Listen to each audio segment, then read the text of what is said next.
Glad to have you all here, wherever you are actually in the real world. So it's 2:01 p.m. and I think we'll call ourselves to order. So we'll begin with prayer. The Lord be with you and also with you. Let us pray. Gracious and loving God, in this time of unsettled living, of cheese moving, of pieces spinning increasingly out of control, help us to find our center and our ground point in you. Help us to find, through your love for all of creation, the energy to do the work we are called to do. And help us to remember that all that we have comes from you and all will return to you, including ourselves.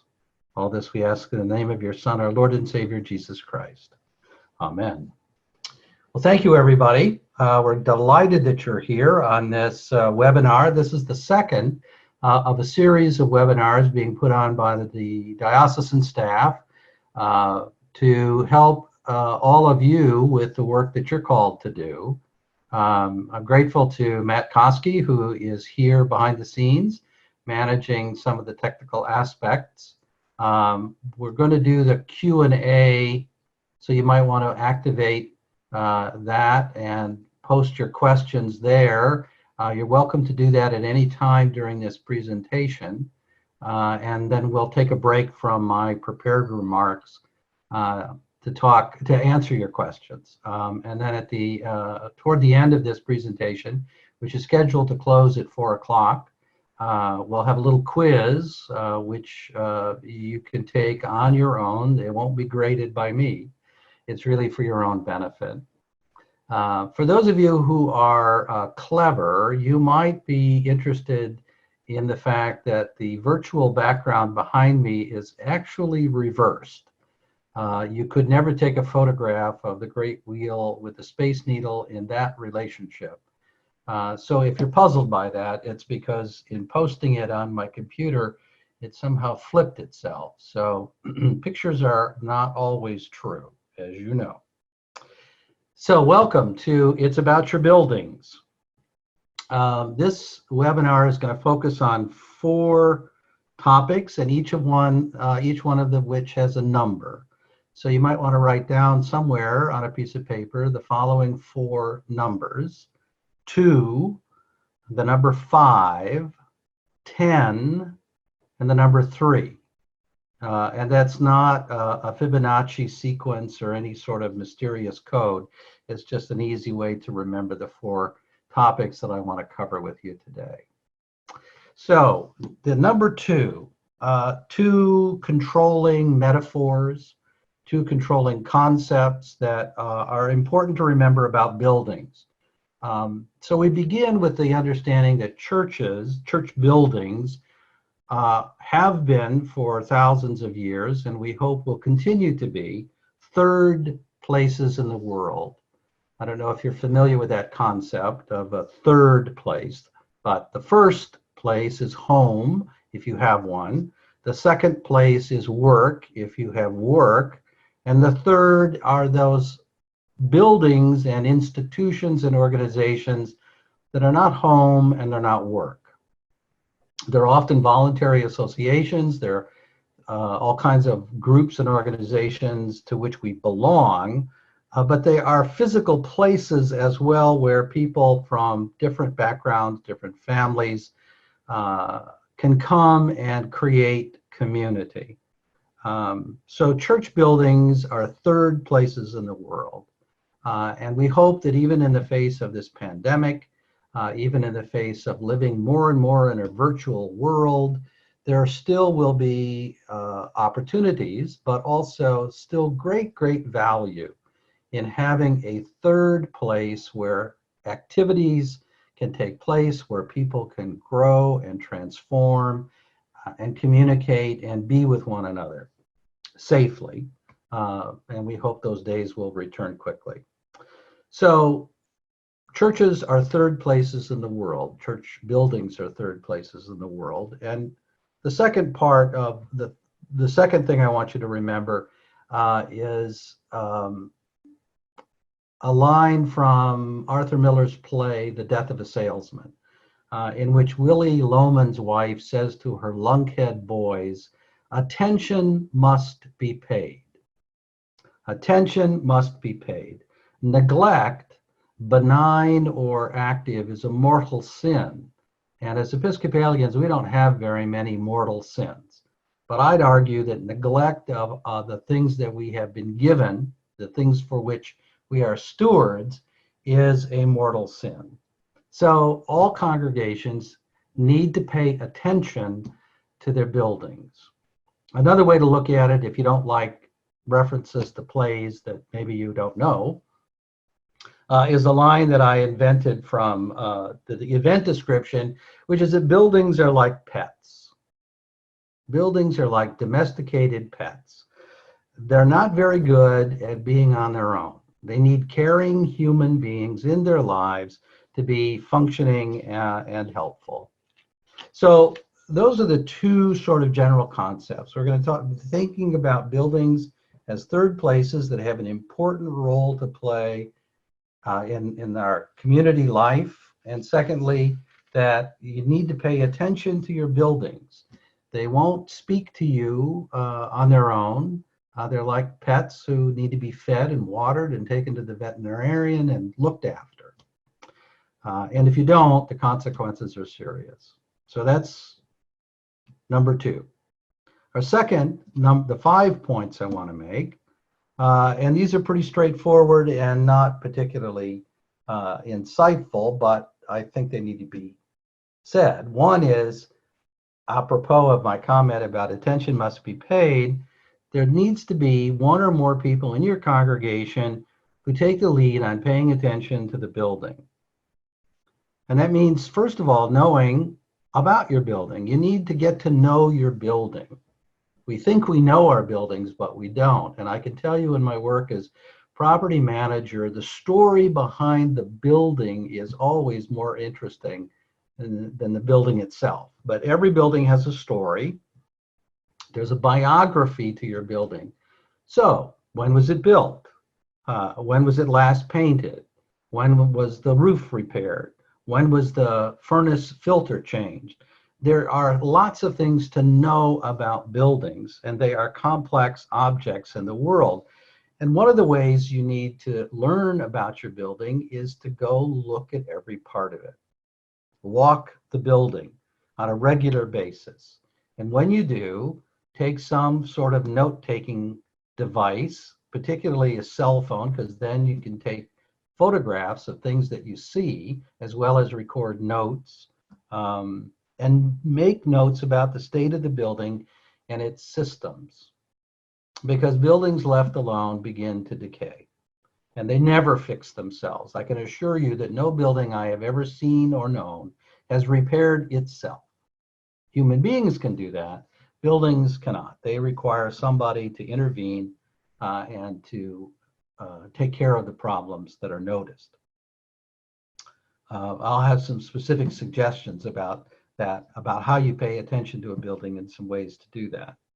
The second point, and no one who lives in this part of the world should need to be reminded of this, except I think we sometimes don't want to think about it, and that is that we live essentially in a temperate rain forest climate. Put simply, it rains in the Pacific Northwest. Now, it doesn't rain as much as people say it does, but it rains often. And the air here is humid. And humid air is not the friend of buildings, neither wood buildings, nor steel buildings, nor stone buildings. So if you don't keep your roof, your gutters, your downspouts, your drainage, or your exterior paint in good shape, it's not going to be pretty. It's going to lead to expensive repairs and the potential loss of your buildings. And almost all of these things, when left unattended, get to cost more, and sometimes that cost goes up exponentially. So we just need to remember that one of the wonders of this part of the world is that we got a lot of humidity and water in the air, and that will get into buildings if we don't prevent it. The third key idea here is one from physics, and that's entropy. Basically, all built things decay and fail. The Greeks were right. The incarnate world is in a state of either growth or decline. Ideas might remain untarnished for generations, but buildings don't. So we need to provide regular preventative maintenance. And if we do that, we can extend the life of buildings and systems and equipment. But all of that stuff eventually will break or fail or decay. So we need to understand that there is a lifespan to buildings and systems. And you can go on the web now and look them up. Roofs, probably, unless they're slate, have a lifespan of 20 to 25 years. Exterior paint in this part of the world, you can't really go past 10 to 15 years before you're in trouble. And so we just need to acknowledge that whatever building you inherited, it is in the process of slow decay. We can make that last longer, we can slow down the decay, but you can't prevent it. And eventually all buildings will have to be replaced. Item number 4, one of the things I've learned as the property manager for the Diocese of Olympia is that congregational memories are remarkably inconstant and fragile. People remember tragedies, people remember gossip. People don't often remember when the last time the building was painted. And they don't often keep records, or if they do, the records are often in somebody's garage. So old Bob was the buildings and grounds manager for 20 years at our mythical congregation, and Bob retires, and the church has no memory of what he did because all of the records were either in his head or in his garage. And that's not good. All that information must be kept in the church. Not only do several people need to know how the building works, so that in case somebody's on vacation or they leave the church, that there's somebody who still knows how the building works, but there has to be a written record in case of a change or some event occurring. So it's very important for churches to maintain institutional records of all the work that was done, when the furnace was built, when it was repaired, who repaired it, so that the next generation of leaders doesn't have to start from ground zero. Because starting over is inevitably always expensive. And the fifth thing is, you create a plan and you follow the plan. It's like a diet. It's like any other thing in the world, perhaps. We have to create a plan and then we have to follow the plan. It turns out if all you had to do is create the plan, the world would run much more effectively. I know a lot about diets. I've developed many a diet. I just haven't followed very many of them. So I'm a walking, talking example of what can go wrong.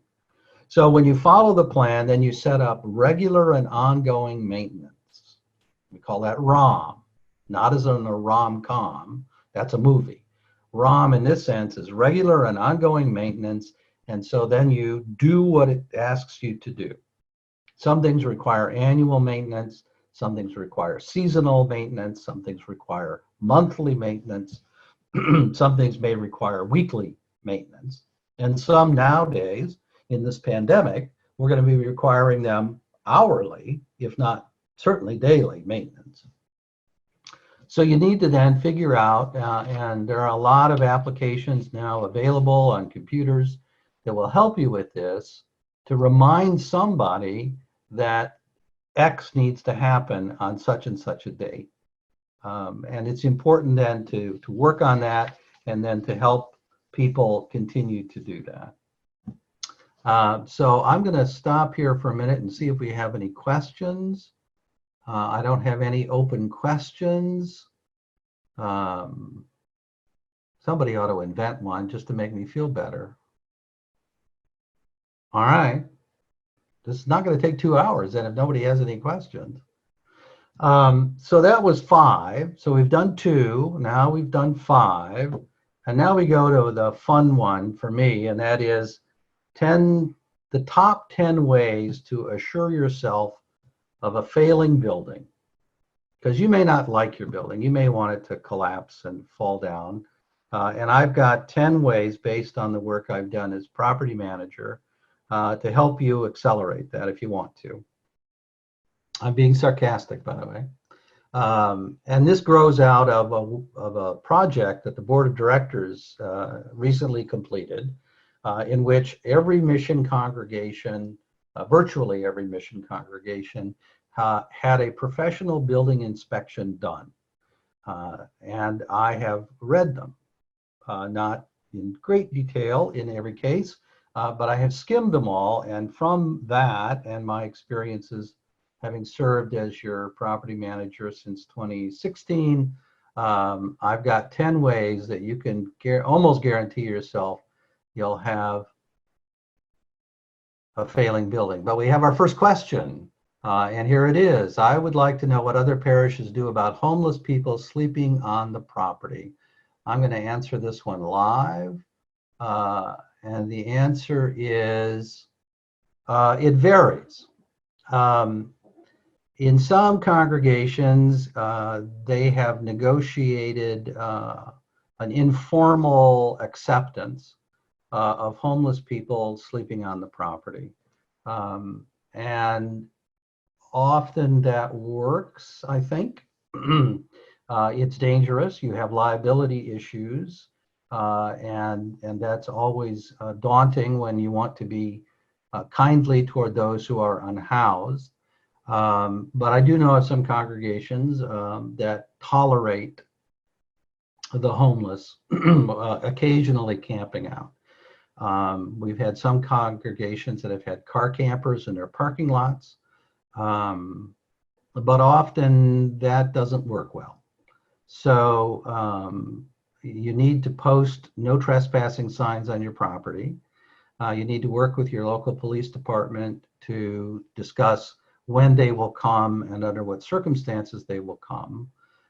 You may, if you feel comfortable and safe in doing this, talk with the individual or individuals to see if you can be of assistance to them in some other way than having them living on your property. You can certainly encourage them to take advantage of social welfare programs that you're aware of in your community. We have had congregations that have had very successful relationships with Tent City 3 and with, I forget the name of the other one, and a number of the congregations in our diocese have officially invited the homeless to come in those encampments. Those are well run. They have their own organizational structure, and they typically stay for a period of, I think, 90 days and then move.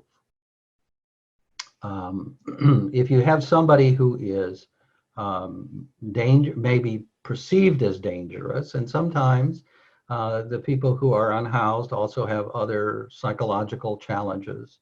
And so you want to be very, very careful in terms of approaching them yourself or having somebody from the congregation do that.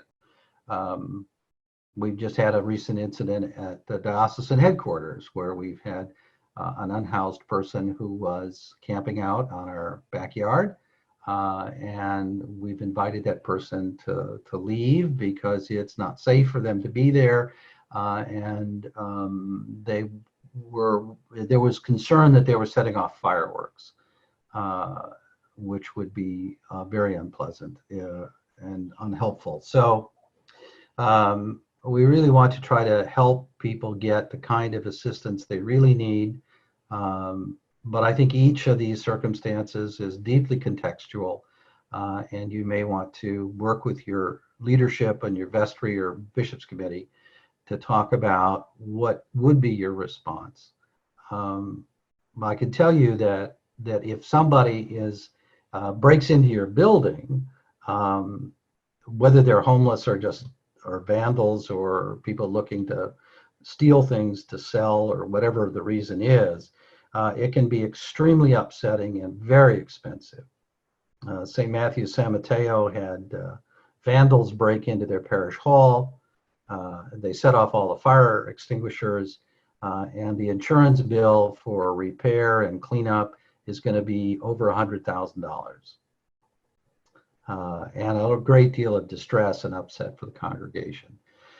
So I'm not sure that that's an easy answer, but I think it's an honest one from my perspective. I think you need to approach each of these situations contextually and with an careful attention to the risk acceptance of your congregation. I know that St. Luke's Ballard has a lot of homeless people in the park next door. They've had them staying there sometimes successfully and sometimes not. And the Reverend Canon Britt Olson has had some difficult and challenging interactions. And she does have the local police precinct on speed dial because sometimes the confrontations can get unpleasant. And that's a reality of urban life. So I hope that that's a reasonable answer. If it isn't, and you want to talk more about it, please do. You can send me an email at dtierney, DTIERNEY, at ecww.org, and I promise I'll respond. So I think that's the only question that we have currently. So here are 10 ways to ruin your building if you really want to. So best way to do it is to ignore your roof. Ignore your roof, ignore your gutters, ignore your downspouts. Just pretend that, when you can't fix them when it's raining, and when it's not raining, you don't need to fix them. So why bother? Because if you continue to ignore all of those, your building will fail because moisture will get inside and dry rot follows, and the building will ultimately become untenable. The second reason is similar. We have very moist air, and humidity collects into moisture inside the building, and it collects in all the worst places. So it ruins your insulation, it swells and rots the wood, destroys the paint, destroys the fabric, it creates mold, and mold makes the people in the building sick, and it all sort of goes downhill from there. So while the roof might look like it's in good shape, you need to be mindful of moisture buildup inside the building that will in fact make your insulation ineffective, and it will create the opportunity for mold and mildew and other nasty things. Third, we live in a tectonically active zone. You might remember that the gorgeous Mount Rainier that we all dearly love and admire and gasp when we see it is a currently inactive volcano. Currently inactive volcano. 40 years ago, for those of you who like this sort of historical stuff, Mount St. Helens blew its top and took off a third of the top of the mountain. The reason that we have all those volcanoes is because we are on the edge of two tectonic plates, and both are moving, and one's going down and one's going up. So we are in an active earthquake zone, and that means the earth moves. And when the earth moves, concrete doesn't move as quickly, and cracks, and foundations move and shift out of plumb, and it creates stresses on buildings. If you are in an unreinforced masonry building, when the earth moves enough, the building collapses because the walls fail. We don't currently have an earthquake. We don't currently have legislation in Seattle or in Washington that's going to require the reinforcement of unreinforced masonry buildings, but I suspect we will in a couple of years. So just know that the earth moves. And some of our congregations are built on landfill.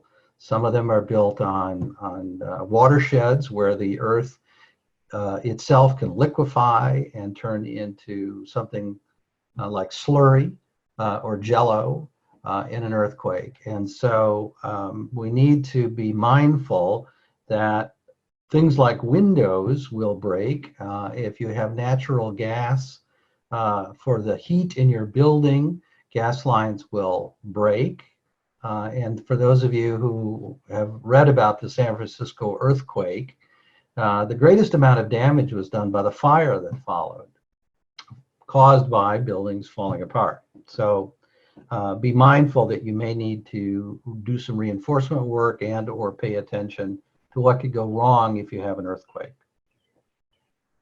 Fourthly, we have a lot of windows in the Pacific Northwest because it's often dark and gloomy, but windows are energy sinks and often fail. And if you have thermal pane windows that have a dead air in between the inner panel and the outer panel, if those windows start fogging up, that means that your seals have failed and you're losing any value out of the double insulated windows. So, and windows also leak a great deal of energy, particularly single pane windows. And so while they provide light and give us a view of the beautiful world in which we live, they also can be a problem, and you need to pay attention to your windows. They don't last forever.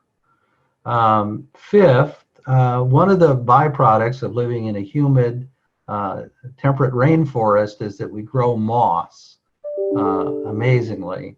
And so I would encourage you to be mindful of the moss buildup, not only on your roofs, because that will eventually cause your shingles to fail, but also moss grows on walkways and makes them very slippery. And moss plus rain on sidewalks is a really bad combination. So be mindful of the safety outside your building, getting in and out of it, but also the moss on your roofs. You need to deal with it. They will destroy your roof if left unattended. Sixth, we have an abundant wildlife here in the Pacific Northwest, and we have many, many small creatures. And they don't like the long winters either. So they like dry, warm places for spending the winter and for raising their babies. And they like buildings. They think buildings are terrific. And church buildings, which aren't very noisy, are even more fun. And they can get into your building through very teeny tiny holes in your roof, under your roof, in the eaves, in your walls, your foundations. And once they get inside, this is like Palm Springs. They're just happy as clams, and they can do all kinds of fun. They breed families. Unfortunately, they defecate inside your building. They gnaw on the insulation and the electrical lines, and they tell all their friends that they have this lovely place to spend the winter free of rent. And so my advice is to don't be a zoo and don't be an animal hospital, be a church. And so you need to look at those animal incursions and make sure that they haven't found a way into your building, because if you don't, you're going to have serious problems as time goes on.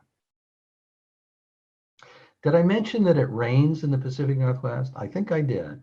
And when it rains, people track in moisture, dirt, needles, mud, leaves, and all sorts of grime when they come to church, which they're not doing currently, but we hope they will be able to return in the near future.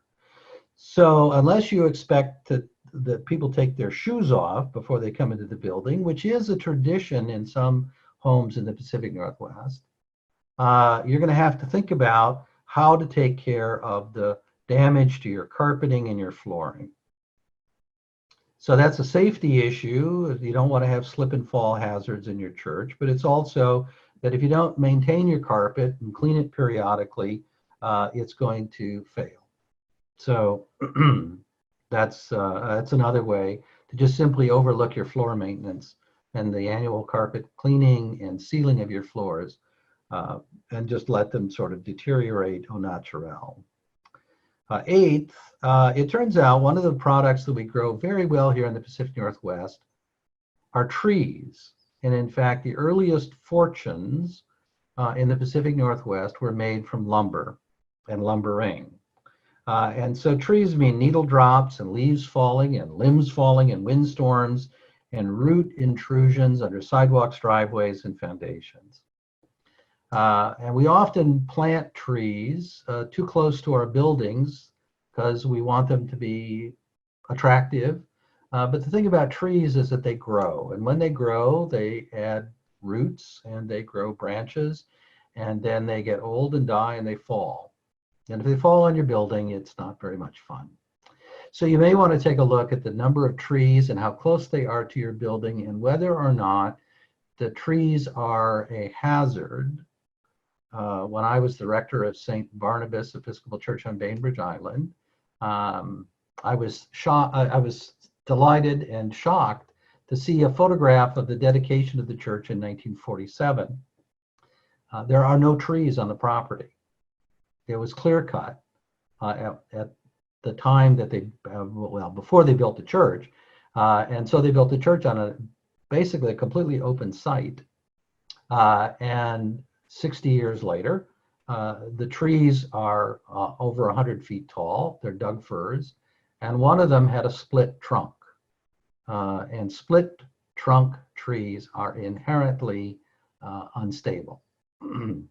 And so we got to spend, I think it was about $3,000 to take down that split trunk tree. But if it had broken and fallen on the church, we would have had hundreds of thousands of dollars of damage. So it was cost effective to take it out, as painful as it is to take down a living tree. But you may want to take a very close look at the trees on your property to say, if one of those fell, which way would it fall?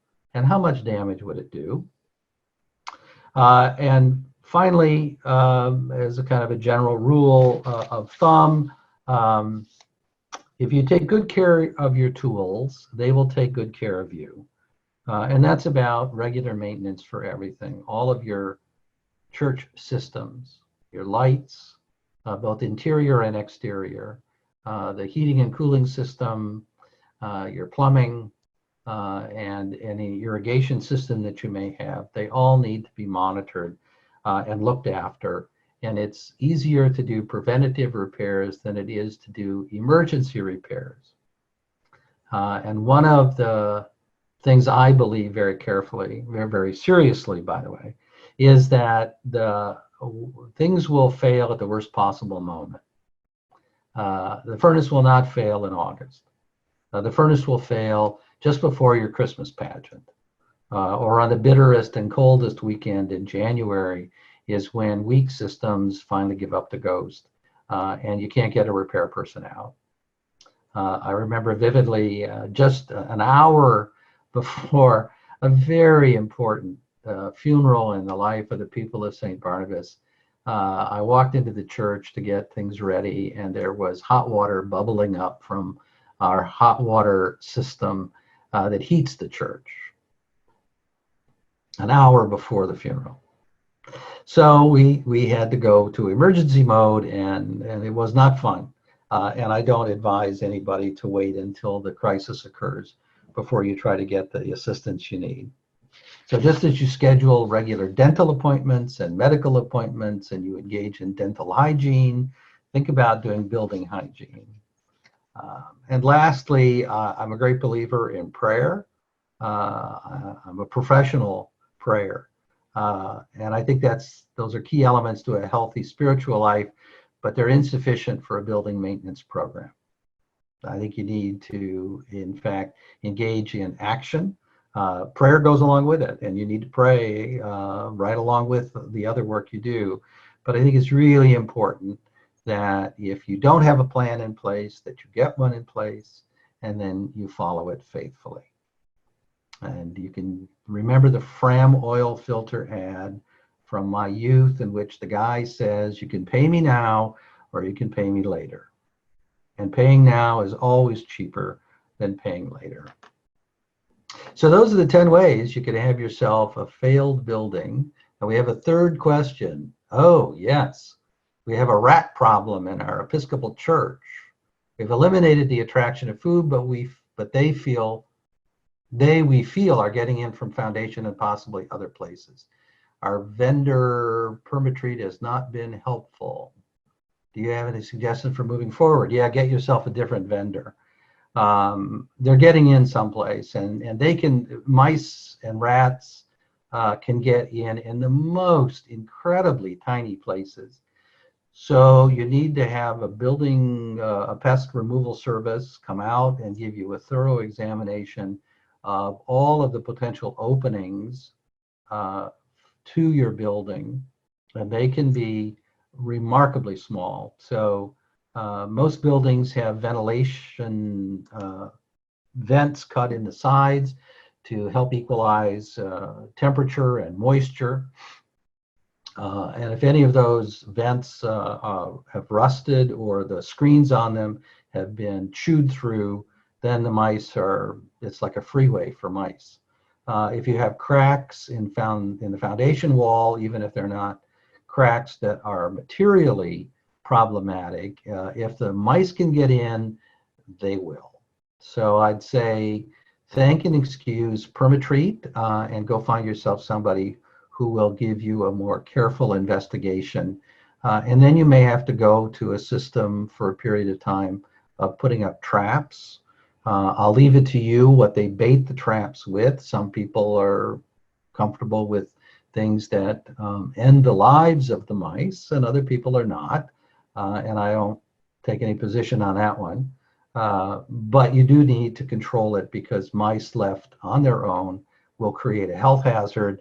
And worse, in some cases, is that they will electrocute themselves by gnawing through electrical lines, which then leave you without power, and can create a fire hazard as well. So you really do have to be aggressive in this. And the mice don't have to live inside your church.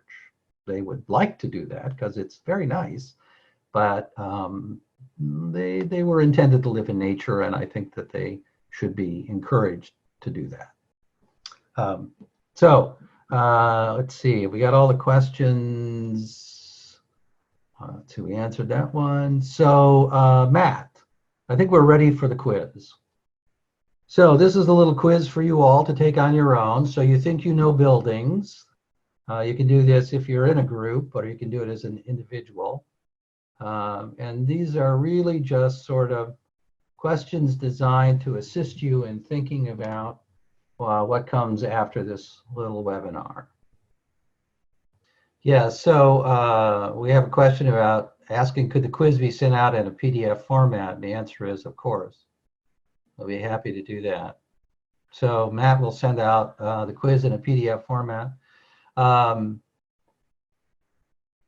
So the 8 questions there are kind of are not exhaustive. They are illustrative questions about things that I think every congregation needs to think about, and anybody in a leadership position in any congregation ideally would have an idea as to how to answer these questions.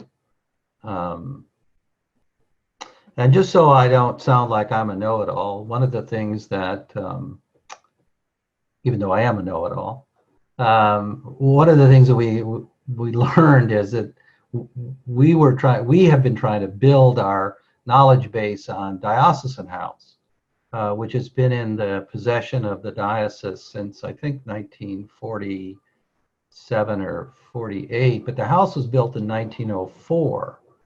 And so we have been trying to reconstruct from the archives when the building was last painted, when the roof was replaced, and so forth, so that we have a clearer understanding of what it will cost us to be at D House and maintain it accurately.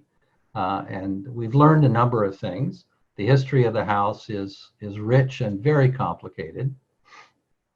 And we had some knowledge, but not a complete set of information. And so that's work that we've had to do for Diocesan House and for the other properties that the diocese owns. And so we're encouraging all congregations to do that. Thank you. So just a couple of things about the quiz, because you may not have been able to answer any of those questions, or maybe you could answer all of them. But the first question about, do you know when your building was last painted? But that's just one aspect about your building. Roofs replaced or repaired, how old the furnace is, your circuit breakers. There's a lot of things about major building systems, and you need to know how old they are. And sometimes in churches, roofs are replaced in sections so that there are different dates for different sections of the roof, because churches often only replace that which must be replaced. And so you need to keep track of, well, the roof over the parish hall is 20 years old, but the roof over the sanctuary is only 10 years old. Similarly with furnaces, I think I was on the campus of one of our congregations, which is a large congregation, built over a number of years in the 50s and 60s, and they had 15 different furnaces, and they're all of different ages. So they could replace one furnace a year and keep this going forever. So getting a handle on when things were purchased or built or installed or how old they are, and then knowing the lifespan for each of those will give you a sense of what it's going to cost you to maintain the building over time. Item number 2, just your fixed costs to heat, light, and maintain the building. Often that goes unlooked at. People just assume, well, we can't do anything about it, or it's not that big a part of the budget. But it's one that you can control, and you could bring that cost down with some careful upgrades or innovations. So I think it's important to take a look at that. Plus, it's sometimes people discover that they have water leaks because their water bill spirals out of control, which can be a shock in some communities when your water bill and your sewer bill are connected, because it's gallons of water in and gallons of water out. So an unaddressed water leak costs you hundreds of dollars in a relatively short period of time. So it's important to have a graph of how your energy costs go month by month. Item number 3, I want to make a pitch here for my colleague Diane Wells, who's our Diocesan Archivist, because she has a remarkable set of building plans and schematics and histories of every congregation in the diocese. So if you don't have the stuff in your attic or basement, I would encourage you to contact Diane and ask her what she has in her files, and you might be very pleased. Some of you may know that we are redeveloping what used to be St. George's in Lake City. And fortunately, Diane had the schematics for the landscaping and the building of the building in 1955. And that saved us a great deal of money working with the city of Seattle to redevelop the property. So it is extremely beneficial to have a copy of those important documents on site. And if you don't have them, do check with Diane Wells to see what she may have in her files. I can't emphasize enough a regular maintenance plan for all your major building systems. That should just be as important as anything else you do. It matters a great deal, and you want to take a look at how those systems are working for you, and to think about upgrading them from time to time as funds become available. Number 5, a regular janitorial service. That may not be possible given your budget, but I've also noticed that some congregations don't pay attention to the janitorial service and are paying for services they don't need, or not getting services they do need. And I'm going to emphasize this intensely as we move into phases 3 and 4 and we move back into our buildings. It is abundantly clear to me that we're going to need to do a better job of cleaning our buildings. Having the altar guild ladies wipe down the pews once a week may not be sufficient. And the cleanliness of your bathrooms is not just about radical welcome and encouraging people to come to your church, but it's about their health and safety. So I would encourage every congregation to take a hard look at their cleaning plan and tie that to how they're going to move back into the building and the protocol thereof. If you rent your building to outside groups and we are able to do that in the future, that will be essential. And for those congregations that have a preschool or school on site, then the intensity of concern just rises, I think, to the highest possible level. So janitorial service, cleaning service, when it occurs, what you have them do, and then your own practices in terms of hand sanitizers and other forms of disinfecting and cleaning the building are going to be quadruply important when we get to move back into our buildings. Item number 6, I think you should have an arborist on the property periodically, maybe only every couple 5 years or so. But if you haven't done it and you don't know the state of the trees in your property, you should do so. And I think it's worth to spend the money to get a professional's view about what trees are at risk in terms of limbs coming down. The tree itself may not come down, but major limbs on a mature Doug fir or oak tree or other major deciduous tree can weigh 1,000 pounds. And if they fall just so, they'll go right through your roof like a spear. And then you've got all kinds of problems. So keeping an eye on those and having a sense of what needs to happen, I think is important.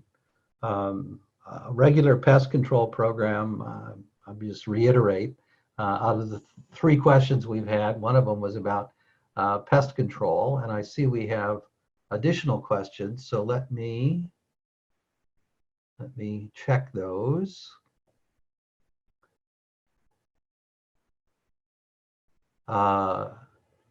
Yes, so Diane Wells says I hope I got that pitch to you, Diane, that you in fact have lots and lots of information. And then the question came up about in the interim situation, the hardest question is to get congregational leadership to focus on building issues. And I want to support that. I would argue, and I may have raised this in other venues, but this is a great opportunity to do it. I think when congregations are calling a new rector or vicar, they prepare what's known as a congregational profile. And sometimes, but not always, in the congregational profile, there's some discussion of the state of the buildings. But I think it should be obligatory. I think if I were still young enough to go look for a clergy job one more time, I would want to know the state of the building as part of my discernment that my gifts are going to be a match to the congregation's gifts. You want to know about the theology of the congregation. You want to know about its liturgical life. You want to know about its missional orientations. You want to know about its financial status. But I think it's also critical that you understand about the state of the buildings.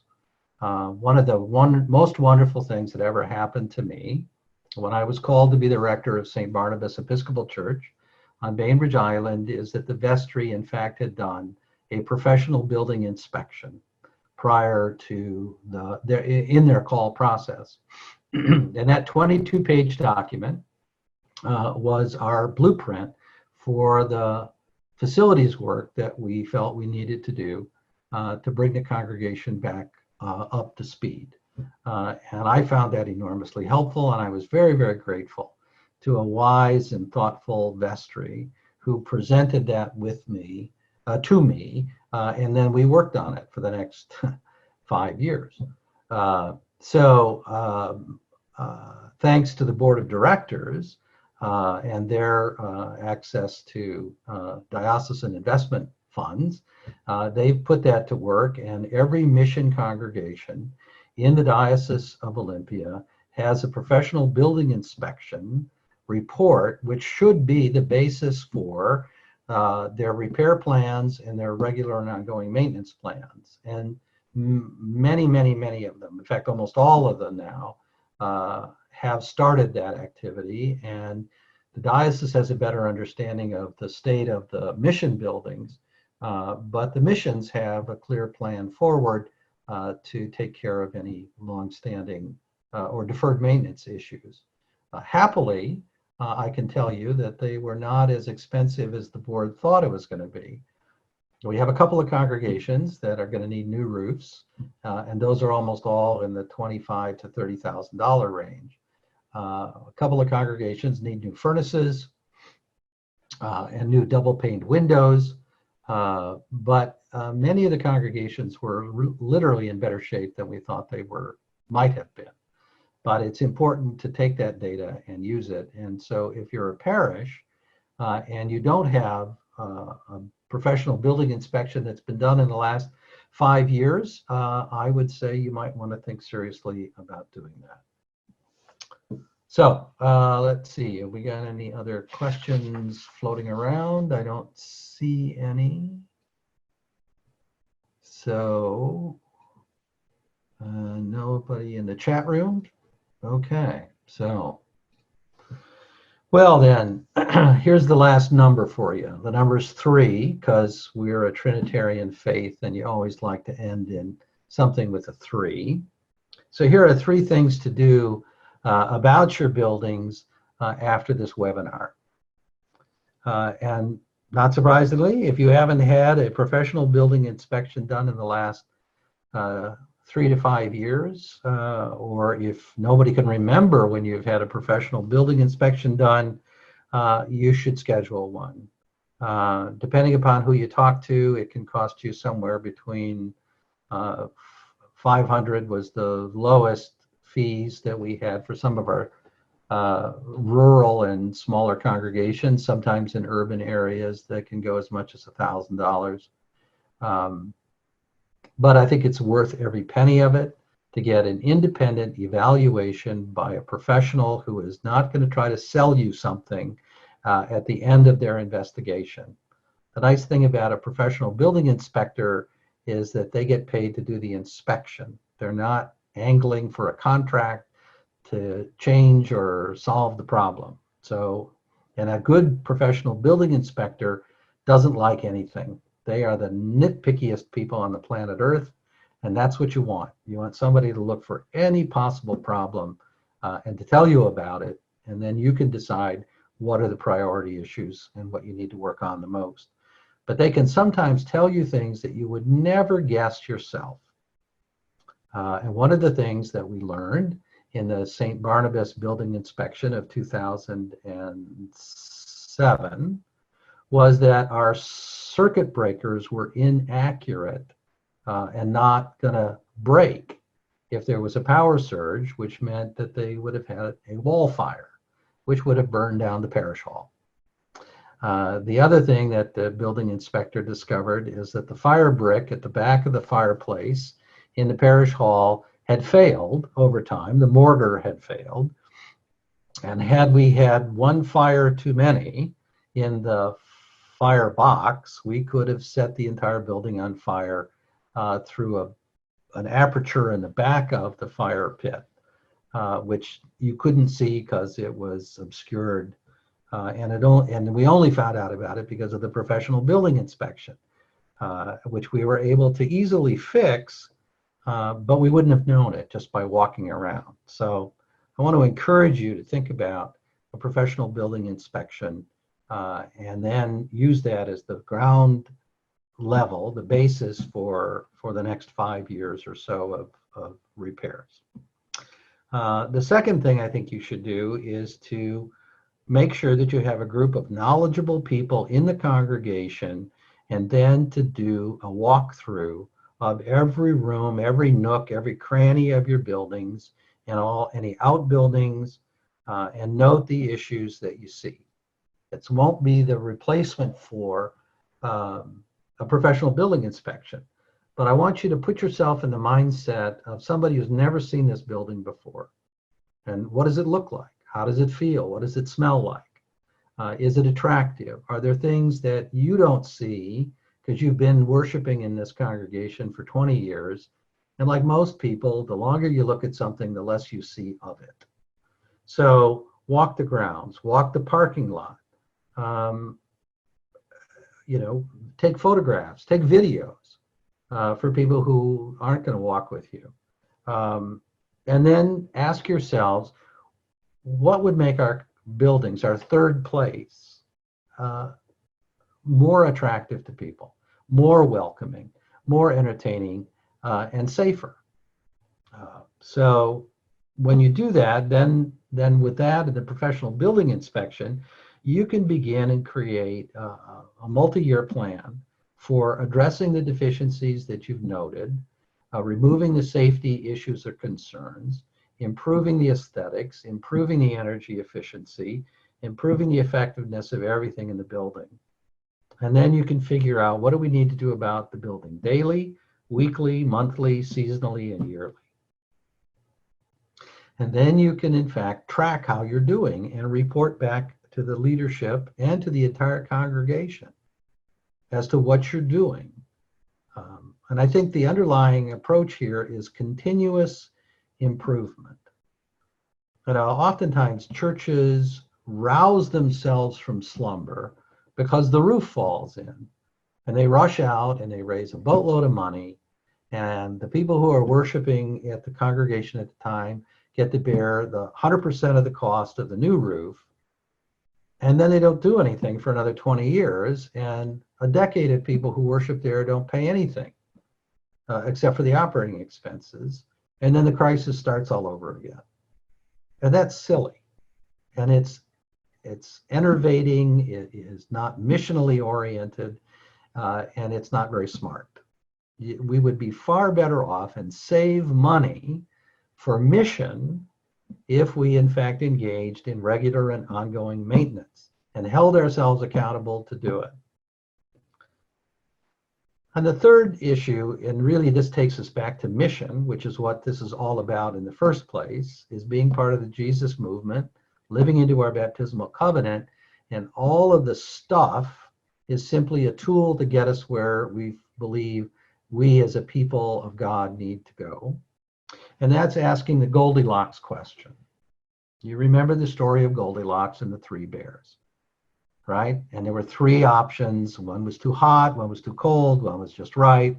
One bed was too big, one bed was too small, one bed was just right. Well, churches need to answer the Goldilocks question. Are you right sized? Are your physical facilities, the buildings, the grounds, the stuff, in alignment with your congregational's current and imagined future mission?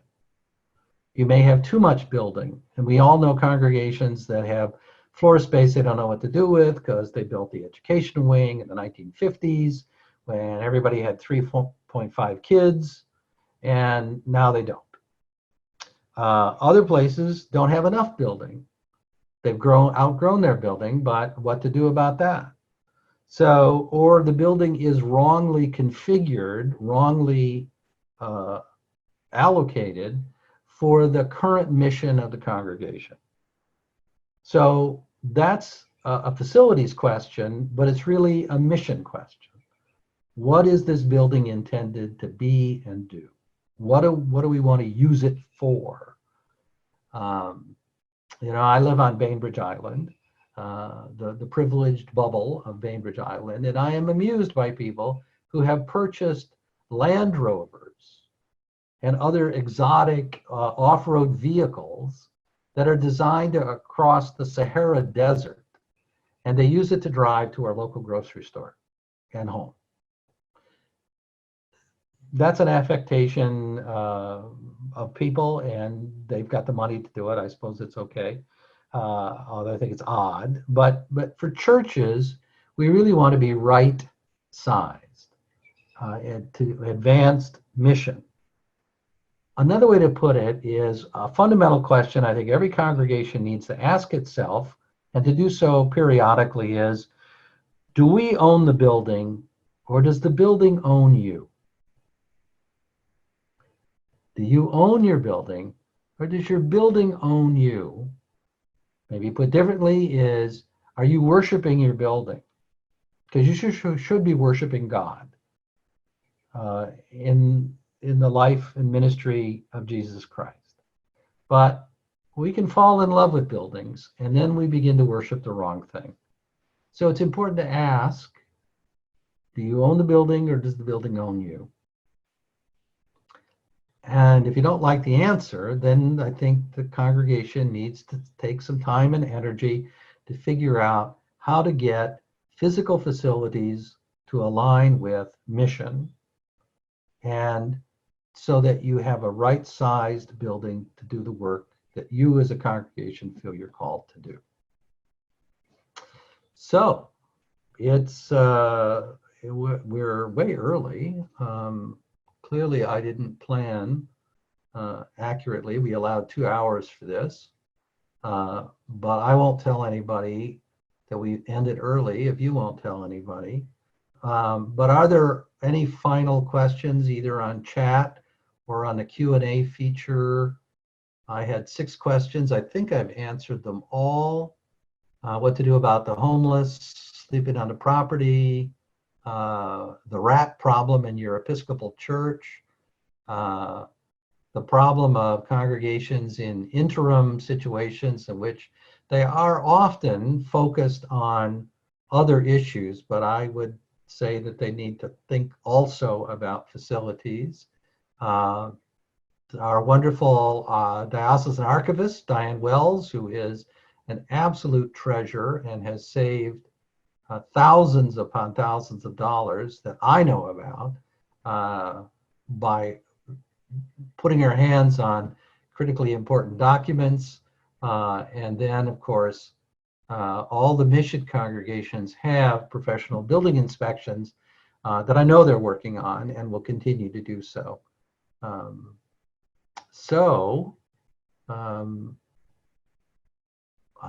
That's everything I know about buildings. Oh, one more thing. Now that I reminded myself, the diocese, I mentioned this in passing, but I want to emphasize that the diocese wants your buildings to be in good shape. There is a selfish reason, because the diocese, in fact, owns all the buildings. Even the parish buildings will revert to the diocese if needs be. So the diocese has a lively interest, but beyond just the legal liability and the investment issues, much more importantly is the missional purpose of our buildings is to advance the Jesus movement in our part of the world. And the diocese wants you to have the buildings that you want and need to do the work you feel called to do. Fortunately, over the decades, people have left money to the diocese for exactly that purpose. And so the diocese has a building loan fund, it has a mission development fund, and for missions, the board of directors has a fund called Board Works, the Board Works Fund. And all congregations can apply to the diocese for loans for building purposes. They are pretty favorable interest rates, and payment plans can be tailored to the needs and concerns of the congregation. Most often this is done for new church construction, but it can be done for major repairs and upgrades. For the mission congregations, the diocese, through the board of directors, has money for repairs. So the diocese is not just simply disinterested in how you solve your facilities problems. The diocese is, I would argue, the diocese is actively interested in assisting you in that regard. And part of that is that the diocese has hired me on a 0.6 basis to be the property manager for the diocese. And a lot of the work I do is to consult with congregations about addressing building and facilities needs. I also have responsibility for directly owned diocesan properties and a few other bits and pieces. But I want to encourage you all, if you run into challenges and difficulties, to talk with me if you're willing. And Lori Hardell raises a great point. Thank you, Lori. Do congregations get a break on our assessment for maintaining the building? Oh, thank you, Lori, for doing that. I'll send you your check in the mail. Yes, if you look at the diocesan policy on how you calculate your net disposable income for calculating your assessment, operating money spent for building maintenance and improvements, these are capital improvements, are deductible from your assessment. Now, buying toilet paper for your bathrooms is not building maintenance. That's just good practice. But if you replace the roof, if you replace your furnace from your operating expenses, that money is deductible from your assessment because we want you to have heat and light and safety and good buildings. So yes, that's the other way that the diocese nurtures and supports good stewardship of buildings. So thank you, Lori, for that reminder. I will say your rector's salary is not deductible or other sorts of creative deductions. But legitimate building maintenance, replacing carpets, replacing the refrigerator in the parish hall, the stove, those sorts of things are in fact deductible. So let's see. Let me check my Q&A again.